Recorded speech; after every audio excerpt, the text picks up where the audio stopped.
Welcome to Kilroy's Outlaws and Legends Behind the Music with your host, multi-award-winning music producer, Eddie Kilroy. And now, here's your host, Eddie Kilroy. Absolutely. I'm Kilroy. This is Kilroy's Outlaws, Legends, and Behind the Music. And man, I'll tell you, today is going to be special. One of my dearest friends, one of the most successful entertainers in country music and sometimes in pop music also, the great TG Sheppard. Good morning, T. Eddie, how in the world are you doing? I am doing absolutely wonderful. Better since you're here. Well, you know, it's always great seeing you. You will show up from time to time when I'm out in your part of the woods and catch a show, and it's always good to see you. But it's good to visit with you today and kind of get caught up. How's Kelly doing? Kelly's doing wonderful. She's so absolutely beautiful. I'm telling you, I'm lucky to get to wake up next to that girl every day that I'm at home. You snuck up on her blind side, T. Yeah. Hey, Yeah, I want to introduce you definitely. introduce you to a buddy of mine, Jason Young. Jason has a band up here, the Jason Young Band, and is really hot all around this part of the country. Say hello to TG Sheppard. Hey, how are you doing, man? Hey, how's it going, brother? It's going good. Just hanging out with this guy, causing trouble. Well, you're hanging out with a true legend right there. No. T, I'm not old enough, and neither are you, to be a legend. You got to be old. Yeah, well, yeah. I'm so glad to hear you say that. I've never felt like a legendary artist at all. Me either. Somebody said something's legendary producer. I said, they say that when you're real old or you die. And That's true. I'm not ready to do either one. I'm not either. I got too much to do yet. TG, you've had such an illustrious career, and you've done so many things. How many number one records have you had? A lot, I know. We've had 22. 22 number one records. That is really, really good. And you're still working, and you're still thrilling the crowd, and you're still drawing crowds. Hey, hats off to you, son. You're hanging in there. Well, you know, I always felt if I could have just like one or two number ones and do it for a few years, it would be great. Sure. I never dreamed of having 22 number ones and still be doing it almost 50 years later and enjoying it more than I ever have. You know, you're a perfect example of cream. Cream always rises to the top, and it's hard to get rid of it. Oh, man, what a compliment. No, I mean, that's coming from you, Eddie. That's quite a compliment. You know, it was so kind of you to come to Mickey Gilley's memorial in Branson, because I know it's a drive and a fly. Well, actually, we flew in, but still, you went to a lot of trouble to say goodbye to Mickey, and Gilley loved you a whole lot. Well, you know, we all love Mickey. You know, I was very fortunate to have flown out to Laughlin, Nevada to see him on one of his last shows. Really? And surprise him and Johnny Lee when the curtain went. And I'm so glad I did that. Mickey and I were dear friends for so long. And of course. And it just his departure has left a huge void in country music. It has. I think I've been often. I loved him dearly. You bet. TG, what is your fondest memory in the studio? I know you have many in your tours and your traveling, but in the studio, is anything pop into your mind that's funny or something bad even? Well, no. Instantly, I think of Clint Eastwood because I was appearing, matter of fact, in Lake Tahoe with Gilley on the Urban Cowboy Tour, and I get a phone call one day, and I'm in the suite, and the receptionist says, Mr. Sheppard, there's Mr. Eastwood on the phone. I said, yes, sure, put him on. I thought it was one of the guys in the band or the crew, you know, playing a practical joke, and so I get on the phone, and I said, hey, Clint, and he said one word, and I said, you really are Clint Eastwood.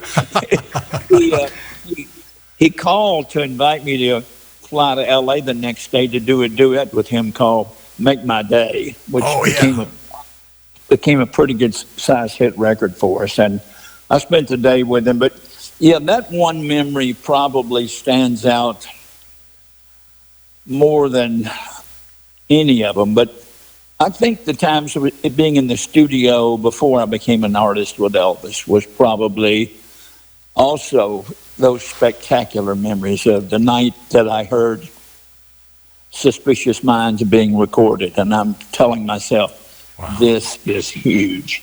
I know. And to be sitting in the control room with Chip's Moment while that song was going down was amazing. There's been a lot of magical moments like that, Eddie, but that's two names that come to mind. Absolutely, absolutely. To hear Clint Eastwood's voice being so distinctive, it had to be taken back. And such a compliment to you, TG.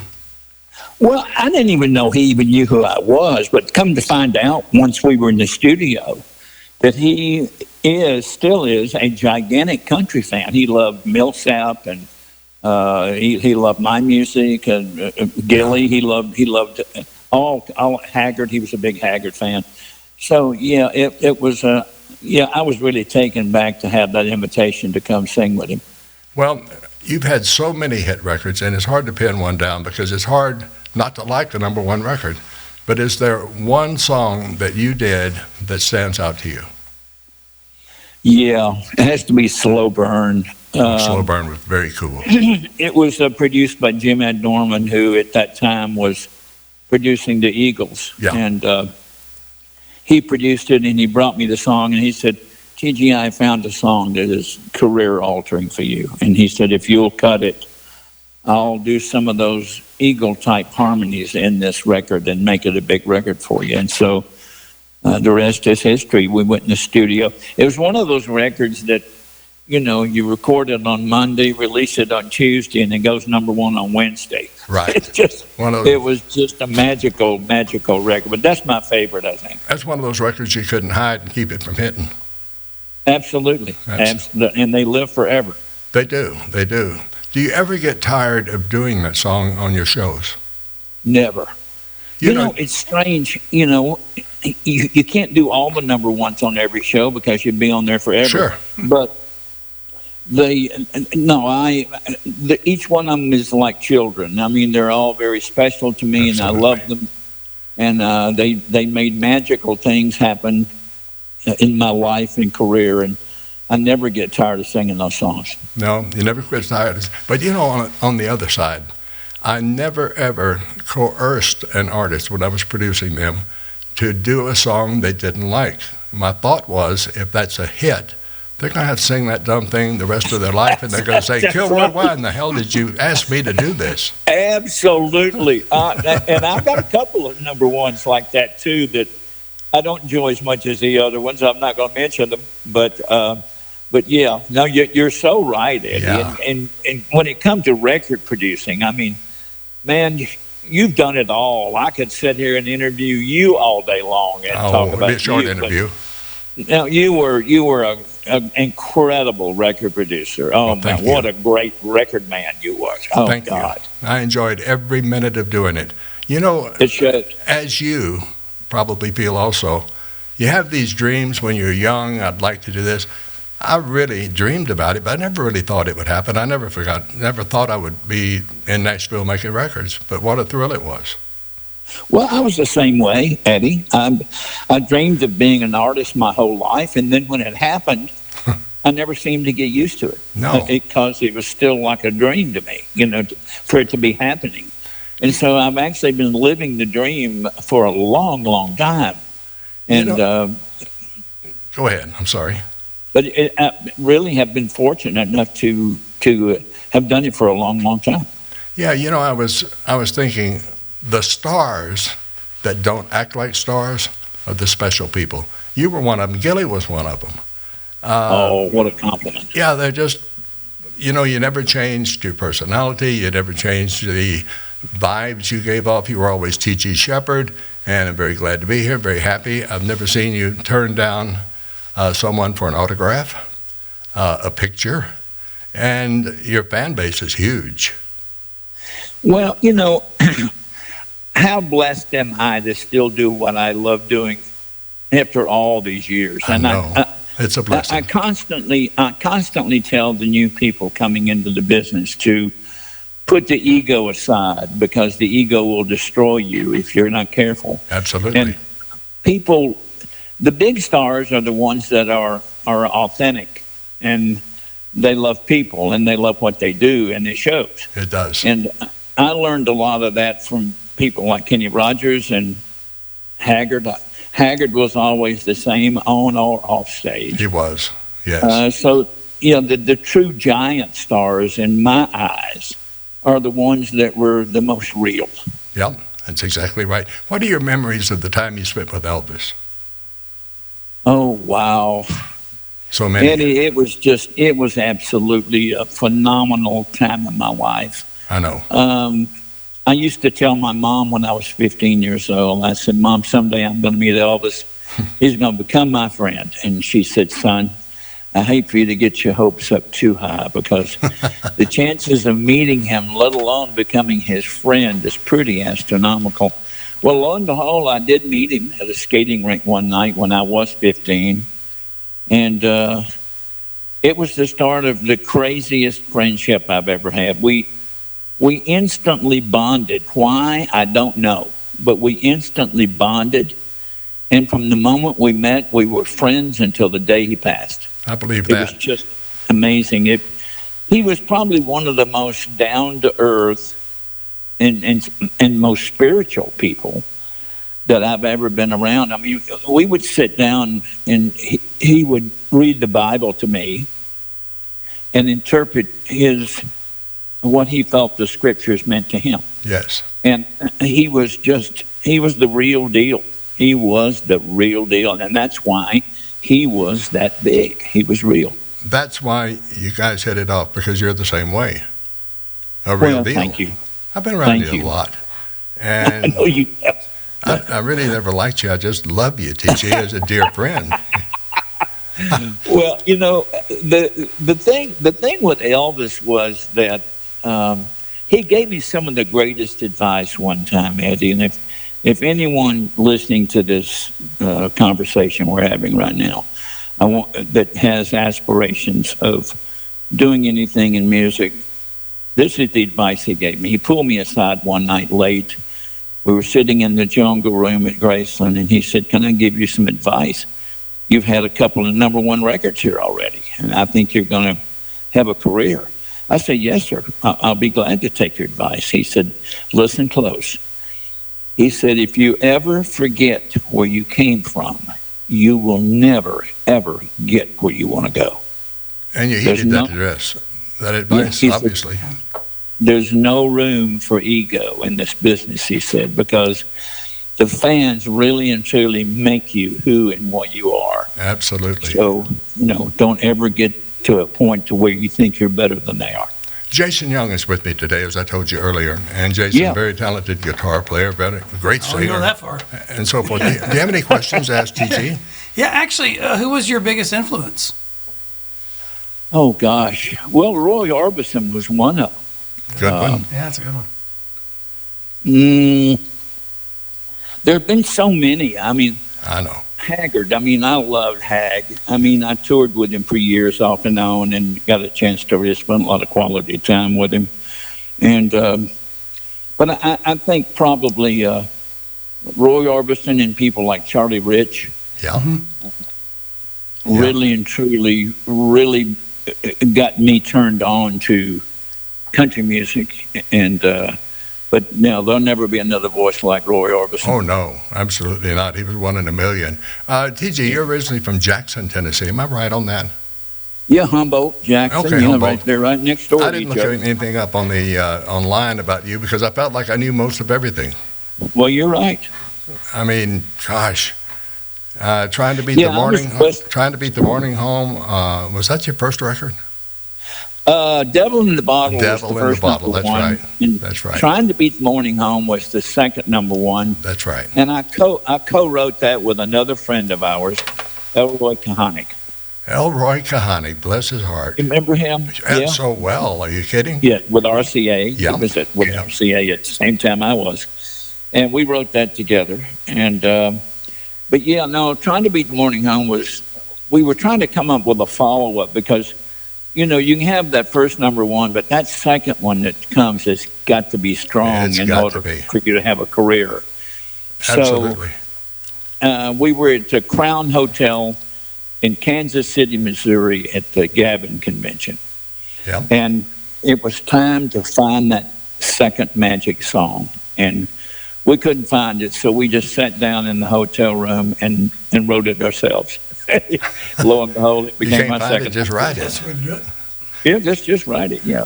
I wish it was that easy. It's not really that easy. No, it isn't. We got lucky on that song because it just came, and it came at the right time. I only coerced one artist to get one song in my entire life. And it was short of strangling him, or you're going to sing the song. And that was the thing I did with Mickey on Don't the Girls Get Prettier at Closing Time. Oh, what a song. And Conway told him, don't let Kilroy put that out, the women won't like it. Well, it became Gilley's career song.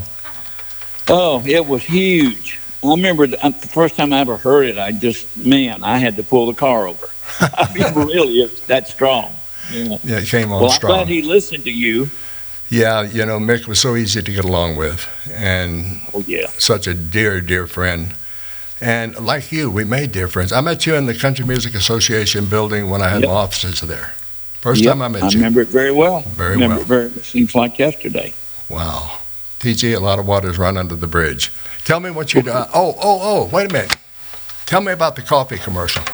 You got to hear it. Well, I was in the studio, and of course, I had just put my Folgers NASCAR team together. Yeah. With Tim Richmond was my driver, and Joe Rudman. And I was in the studio one day, and the ad agency called me from New York, and they said, we have a new jingle that we need to do for Folgers Coffee, and we're going to send it to you. And they sent me the jingle, but I heard a few changes in it. And so I made a few changes in it and wound up getting part writers on the thing. That's good. Of course, the best part of waking up is Folgers in your cup has lived forever. It has. It just keeps going and going. It's been recorded by 145 different artists. Everybody from the Rolling Stones to Celine Dion did a version of it. And but it was a magic song. Again, I was just at the right place at the right time on the right day. Yeah. And the opportunity came my way, and I took it, and it worked. Smart move, and you did a great job on it, and you're still doing great on it, TG. There's nights I can't get it out of my head. Well, me either. And, it's good for the mortgage. I mean, really, you still have to pay the bills. Those are the ones that keep the checks coming in. Oh, man. It was an amazing song, amazing commercial. Yeah, and it was great. It was great. Well, tell me about your future plans. I know you're always working on something. Well, I'm announcing my retirement next month. You got to be kidding. You can't retire till I retire. Well, this is my last tour, and it's going to start next month in June of 2024. And the tour will end in June of 2035.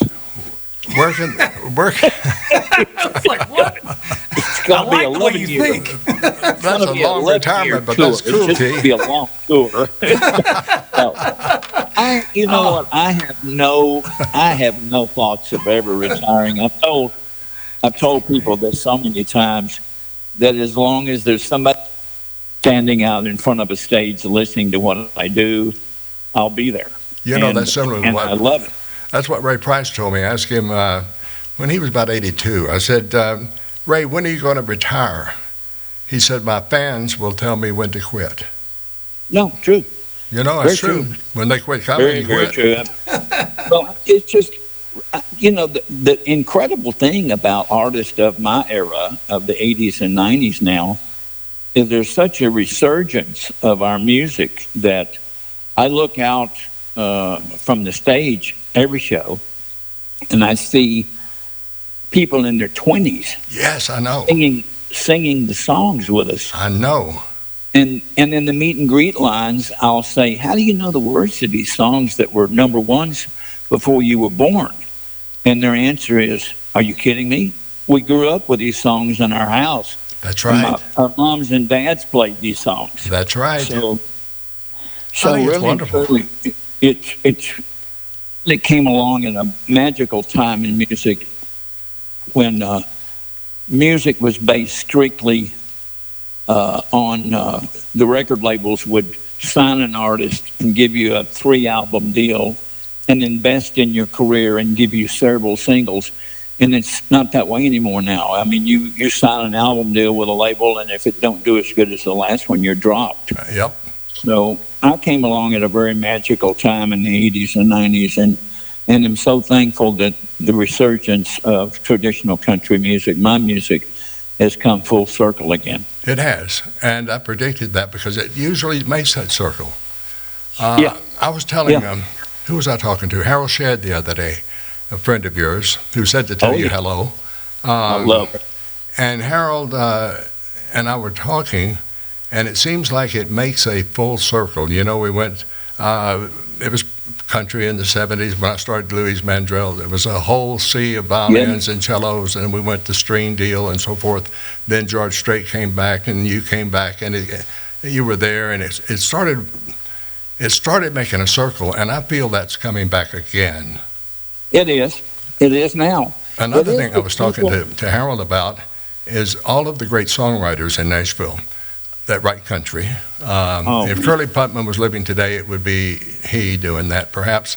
But there's a lot of great material sitting on the shelf in Nashville because a country writer is going to write a country song, whether it gets cut or not. They just get up and say, "I have to write a song today." And absolutely. And how many are out there? Gosh. There's so many great songwriters out there right now, and there are a lot of great country songs. I love the music of Luke Combs because Luke is bringing and is keeping the traditional type flow going. Yes. And even Blake Shelton has, to a certain extent, kept that going. And I really and truly feel that there is a return to country songs with stories. Right. We've gotten away from the great story songs that Haggard and Jones and Waylon used to sing. And I think a few of those are starting to come back around now. You know, I thought that the great writers were even stronger than book authors because they had like 300 pages to tell a story. Right. An artist, a writer, has, 3 or 4 minutes to tell the whole story, start it and end it and everything between. You've got to be a craftsman to do that. Well, you mentioned Curly Putman. Gosh, what a great writer. Him and Bobby Braddock and those guys. And Sonny Throgmorton. Sure. Wow, those guys. One of my favorite all-time songs was written by Sonny Throgmorton, Middle Aged Crazy. Oh, yeah, that was what great. What a great story song. It was, and it was great. And Jerry Lee interpreted that song well. Oh, didn't he? Yeah. Oh, man. And the killer is gone. Doggone it. Oh, man, it just, I'll never forget. You mentioned a while ago people that I enjoyed being in the studio with. Jerry Lee was one of those. Oh, yeah. In the recording studio with him because I kept thinking that he would just come rolling in and maybe give me 15 or 20 minutes and then roll out. He came in the studio. I met him at the old Sam Phillips recording studios in Memphis. Yes. He came in and stayed 5 hours. I mean, and we shot it all on film. We did a documentary on it, and I'll never forget that day. I mean, I did not know about that. I'd love to see it. Yeah, Jerry Lee is was just one of those unique individuals that became big because he was unique. Yep, that's absolutely right. Well, I want to know now. You're working on satellite radio right now, Sirius XM, doing a show for them. Well, I did. I'm taking a break because I'm getting ready to do. Kelly and I were getting ready to do something together here in a few months, a podcast, and there wasn't time. It'll be video and audio, and there wasn't time to. The radio show took up 2 to 3 days a week on Prime Country, and so I'm not going to say I won't go back because Sirius XM was really good to me. And but I'll probably make a return there maybe in a year or so. But I love doing radio. I'm looking forward to the podcast with you and Kelly. Hey, I'll plug It's gonna be yours a if lot you'll of plug fun. mine. It's going to be a very odd mix of people on there. I mean, we'll have everybody on there from, gosh, Kid Rock to Travis Tritt to, I don't know who will be on there, William Shatner. Yeah. But and speaking of Kid Rock, I did the Opry 2 weeks ago. Oh, yeah. And I invited Kid Rock to come out to the Opry, and he's a very dear friend. And he showed up, brought an entourage with him. Sure. And I invited him out on stage to sing Party Time with me, and he did it. And I mean, the crowd went absolutely bananas. I bet they did. It was the wildest thing I've ever seen. That's But cool. now the podcast will probably start in a couple of months. We're just now getting everything together for that. I think you missed what I asked. I'll plug yours if you'll plug mine. You got it. Are you I know kidding that, me? T. Are you kidding? I want you on the podcast with us. I would love to. TG Sheppard, you're one of the greatest guys that's ever been in the music industry. I can go up and down the music row when there was a music row, and no one would ever say a bad word about TG Sheppard. I'm Everybody sure they're loves out there. I'm glad I don't hear it, but you'll catch one every now and then. But that's okay. We've been in this business long enough that we've got pretty thick skin, haven't we, my friend? Yes, we do. You've got to accept no. Yeah. Let me tell you a brief story, okay? And I don't want to talk about me. I want to talk about TG Sheppard. But a lot of people said, especially when I had Playboy Records, that everything that I recorded charted. What they didn't know is I could tell in 2 weeks whether a record was going to be a hit or not, and I'd pull it before anybody heard it. So all they heard was the hits. Right. Oh, as a ex-promotion man for RCA, I had a deal going. You know how we call radio stations and try to get a record on and do this and do that, jump through hoops and everything? I would call them and tell them, hey, thanks for putting that record on, but pull it. It's a stiff, man. And I'd replace it with something else. You could tell in 2 weeks if you had a hit or not. Oh, yeah. You could. I just would, and then the next time I called them, they were happy to play the record because I told them to pull the records off, and very few people that ever call the radio station and say, don't play that anymore. Well, you know what? They believed, because you were honest with them, they wanted to play your records. That's true. And again, I'm going to talk about TG Sheppard, but I want to talk about another guy that's a dear friend of yours. Had him on the podcast the other day, Harold Shedd. Harold told me the funniest story, that Achy Breaky Heart record. There was one station in the United States that would not play that record. And the promotion guy said it might help if the producer would call them. So Harold said, okay, I'll call him. He talked to a guy. He said, we had it in the meeting, but I'll take it back to the meeting again, and I will call you. And Harold said he didn't call, but in about a week or two, he got a letter from him, said I took it to the meeting, and everybody feels like it's just another 3-chord country song. So Harold said, I turned the paper over and said, it only has 2 chords.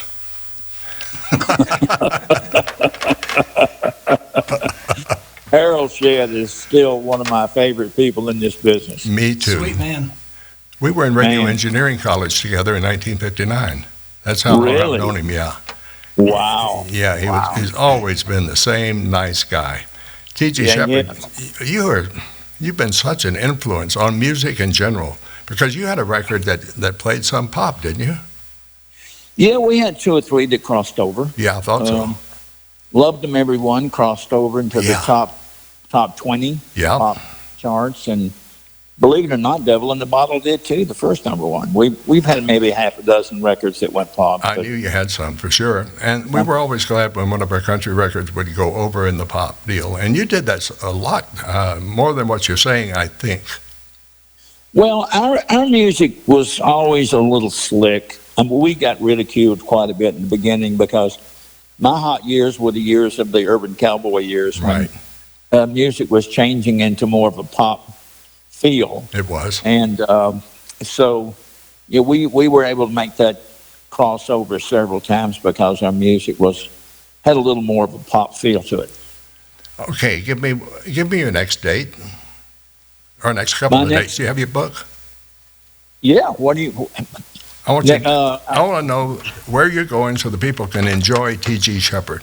Well, I'll tell you what. You go to tgsheppard.com. I can spell TG.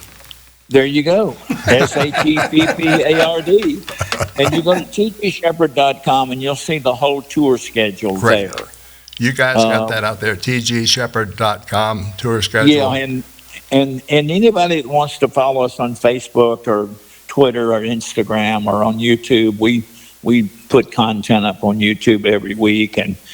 But no, the tour schedule is, I'm working more than I'm taking the next 2 or 3 weeks off. Right. But I'll go back to work on June the 5th. Well, I know you'll be ready, and the people will be ready for TG Sheppard. I sure will be ready. I cannot tell you, my dear friend of many, many years, how much I appreciate you coming on our podcast today. And Jason, do you have any more? No, just unless you got some dirt on Kilroy. He's got that. Are you kidding me? I know it all. He knows Oh, man, it let all. something slip. I knew him when he was just a millionaire. Oh, man. One time, that's funny you said that. This is kind of personal, but I went through a divorce years ago, and I did, TG, have to settle for $1 million. And I sold the land I had in Williamson County. I'm scratching, and I ran on to Farron Young, and I said, Farron, I am one broke son of a gun. He said, well, you son of a gun, you just go ahead and you already made $1 million, just go make another one. The second was not easy. I'm still working on it. Well, I'll tell you what, Eddie. People don't hang around you for money. They hang around you because of your heart. Appreciate that, TG. I love your heart, my friend. Well, I try to keep it kind.